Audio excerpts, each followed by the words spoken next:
Good evening, and welcome to Reading Things with a Southern Accent 2020, episode 35. If you speak Spanish, that is 35. Walter, what are you doing?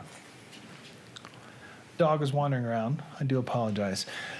It is Friday, May the 1st, 2020. We are on day 40. We calculated this earlier. What day is this? 45 today, I think.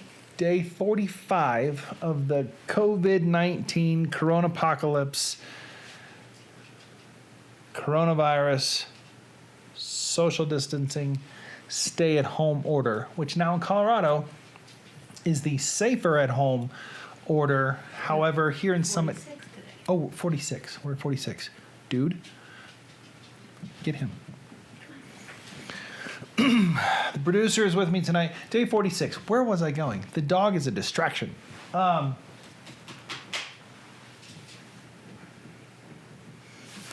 in Colorado, the safer at home order means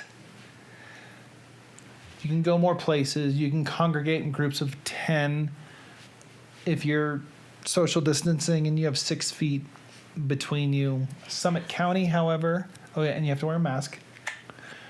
Mine's in the house. Summit County is still a little bit more strict than the rest of the state of Colorado. Things are, evolving all around the country. I hear they're opening up beaches in different places. They did state today, I saw on a newscast somewhere, that no ski resorts can open back up until May 20-something. I think it's the 3rd. May 20. We're going to go May 20-something. And some of you would say, well, that's summer. Well, if you live up here at 9,100 feet above sea level and the ski resorts are higher, the snow is still there. A Basin stays open until July sometimes. Last year, Breckenridge was open until the middle of June. So there's a teeny tiny chance that one of these mountains will open up again this year. I'm not putting a whole lot of faith in it, but if I was to put my money on any of them, it would be A Basin, just because the elevation and because they have a reputation for being rebels. What have we got tonight? What else? Breckenridge was a little bit lively today in and around town. There were more people walking around. Some folks out actually trying to do some shopping. If you want to shop in Breckenridge or Frisco, you're supposed to make an appointment. You can have one person, one person at a time in stores. But the producer, she had a couple shoppers today, which is exciting. Her first day back in the shop in 46 days, since March 16th, whatever that means. Had a couple shoppers, so that was exciting. And things are starting to, get a little life back to them. We'll see how things go. I think that's as far. Mindy. Hi, Mindy Tyne. How are you? I love it when the locals tune in. Who do we got going on here? Mom and Dad are here, as always. Thank you very much. Lindsay, Stay pay. I never know how to say that. How's it going? Carrie Russo, Carrie Bozell. It was Bozell, wasn't it? All right. So Edgar Allan Poe is our subject material for the time being. I have taken the dust cover off, so there's nothing that you can see. This book is the complete stories and poems of Edgar Allan Poe. Tonight's reading comes from Landor's Cottage. And if you're just catching up, you haven't tuned in at all this week, Edgar Allan Poe was an American writer, poet, and literary critic. He is best known for his poetry and short stories, and particularly his tales of mystery and the macabre. He is widely regarded as a central figure of Romanticism in the United States and of American literature as a whole. Born in 1809, died in 1849, had a rough life. His father left when he was 1. His mother died when he was 2. He married a child bride who was a cousin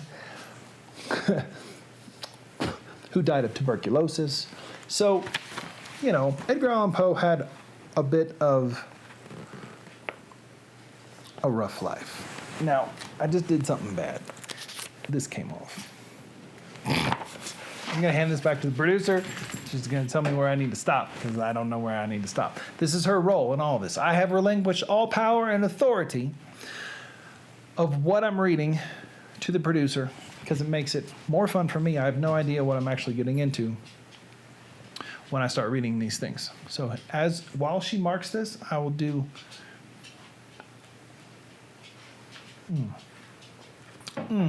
that is good. That bourbon, here we go, was a gift from a couple friends.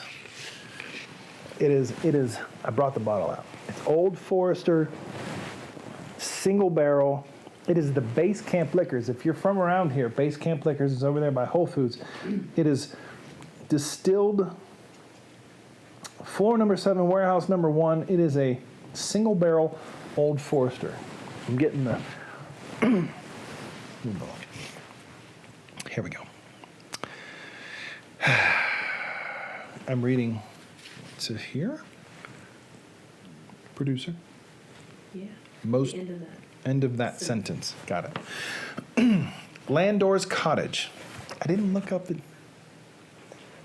information on this. What was it? Okay. During a pedestrian trip last summer through 1 or 2 of the river counties of New York, I found myself, as the day declined, somewhat embarrassed about the road I was pursuing. Can you pick that dog up? Jeez.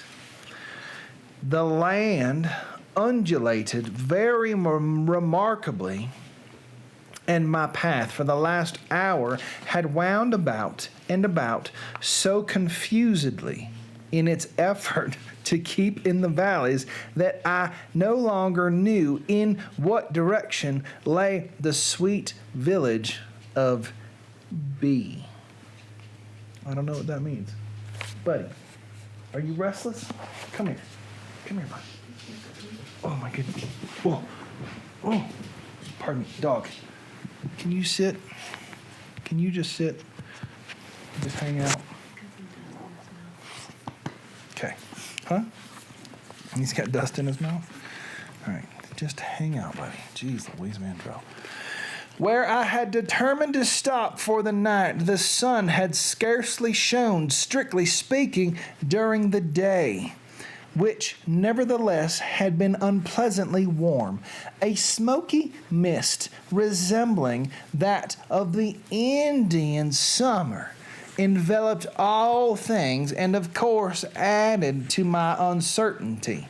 Not that I cared much about that matter if I did not hit upon the village before sunset or even before dark. It was more than possible that a little Dutch farmhouse or something of that kind would soon make its appearance, although, in fact, the neighborhood, perhaps on account of being more picturesque than fertile, was very sparsely inhabited. At all events, with my knapsack for a pillow and my hound as a sentry, a bivouac in the open air was just the thing which would have amused me. I sauntered on, Sauntered is a good word. I sauntered on, therefore quite at ease, Ponto taking charge of my gun, until at length, just as I had begun, excuse me, to consider whether the numerous little glades that led hither and thither were intended to be paths at all. I was conducted by one of them into an unquestionable carriage track. There could be no mistaking it. The traces of light wheels were evident. And although the tall shrubberies and overgrown undergrowth met overhead, think about that. Overgrown undergrowth overhead. There was no obstruction whatever below, even to the passage of a Virginian mountain wagon, the most aspiring vehicle, I take it, of its kind.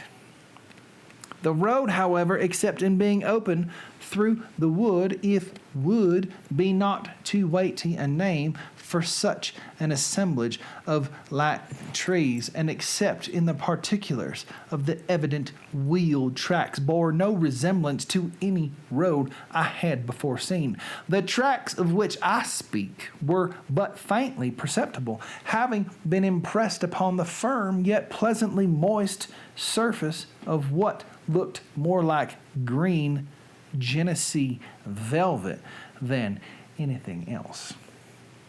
It was grass, clearly, but grass such as we seldom see out of England, so short, so thick, so even, and so vivid in color. Not a single impediment lay in the wheel route, not even a chip or dead twig.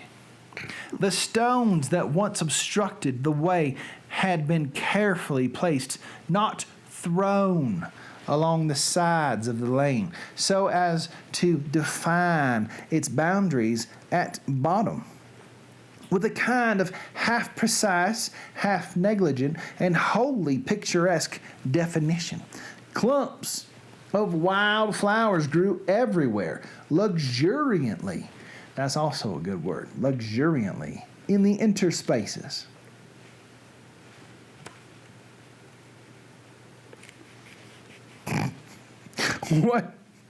What to make of all this? Of course, I knew not. Here was art, undoubtedly, that did not surprise me. All roads, in the ordinary sense, are works of art. Nor can I say that there was much to wonder at in the mere excess of art manifested. This is wordy.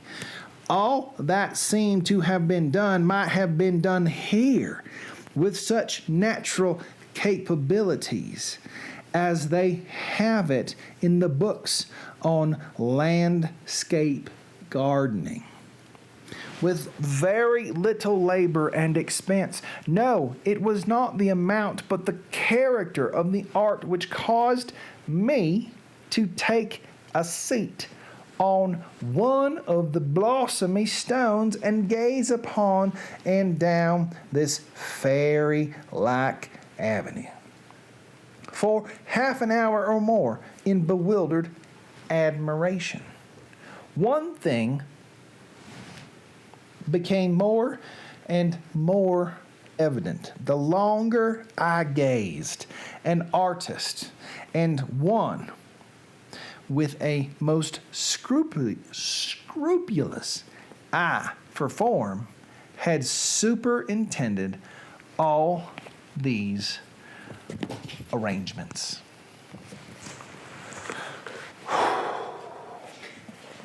Man, that was a mouthful. That was incredibly wordy. That might have been the most wordy thing I have read yet so far. She does this on purpose.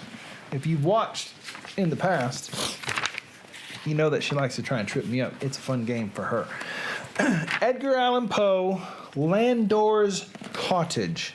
This is subtitled A Pendant to the Domain of Arnheim, and it comes from the Flights and Fantasies section of this bound collection of stories from Mr. Edgar Allan Poe. So, thank you for tuning in. I do know that Walter might have been a slight distraction. I apologize. People like Walter? Are they commenting on Walter? They can't. Oh. The House of Usher, Mr. Bud Harris, was last night, wasn't it? We did that last night. So you'll have to go find the replay on Instagram or YouTube, because the fall of the House of Usher was last night. Must be family night. Hi, Walter. Lori Allman. Tish Sibbard. Tish Davis Simmer. Mary Carl. Shelley. Carrie Russo. Craig Salee. Wow, this is fun. Friday night seemed to be a good night to have people tune in. Tom Loudon. Hey, Tom, if you're looking for some good content for Good Day Philadelphia, I can tune in. I can do this for you. You know, you might be bored. Mike Jarek might need someone to talk to out in Colorado. I'm right here. If you want to dial that up, I'm your man. Well, that does it. Huh? Pizza balls. We're going in the house to make pizza balls from scratch. Becca Sue. Hi, Becca Sue. How are you? How do you do? My name is Sue. We're going in the house to make pizza balls. The wife has figured out how to make bagel dough from scratch using, what is it? Greek yogurt? Greek yogurt and flour and other things. You mix it all together. And so earlier in the week, or last week, she made bagel balls for breakfast, where she took cream cheese, put them in the middle, and then she put everything bagel seasoning from Trader Joe's on the outside. Baked them. They were delicious. Tonight, we're going to cut up mozzarella cheese and pepperoni and whatever else we can find. And we're going to make pizza balls from the same dough. I'm very, very excited. What? And dip it in marinara. Are we making the marinara? Yes? Okay, we're making the marinara. So that's it. Today has come and gone. We have one person in a store at a time. Yep. Today's come and gone. Thank you, Justin Timberlake, for singing It's Gonna Be May, because today it is May 1st, 2020. Tomorrow we will do, so Saturday we do another one of these.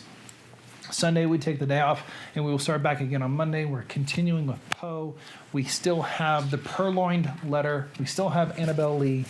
What else are we looking at here? Let me just flip through these. I'm just trying to find ones that I can recognize. The Pit and the Pendulum, The Man of the Crowd, Morella, Thou Art the Man, The Mask. We did The Mask of the Red Death. The Imp of the Perverse, I think we should read. Where are the dark ones? Here we go. Anyways, we will find more to do. Lenore, The City in the Sea, The Sleeper, The Valley of Unrest. Wrap it up. I'm getting the wrap it up from the producer to my left, so that's what we will do tomorrow night, 6 o'clock, Saturday, May 2nd, 2020. We will be here. If anything pertinent happens globally, we might talk about it. Doubtful, but we'll find out tomorrow, 6 o'clock Mountain. That's 7 o'clock Central. That's 8 o'clock Eastern. That's 5 o'clock Pacific. Outside of those time zones, I can't tell you what anything is. Thank you for watching. As usual, I appreciate every single human who has tuned in to this lovely make your recommendation. That's a good idea. The producer, she says make your recommendation. So if you have a Edgar Allan Poe that you like that I haven't read, suggest it. Maybe we'll take a shot at it. Thank you for watching. My name is Murph. This has been Reading Things with a Southern Accent, 2020, episode 35. And as always, please wash your hands. Good night.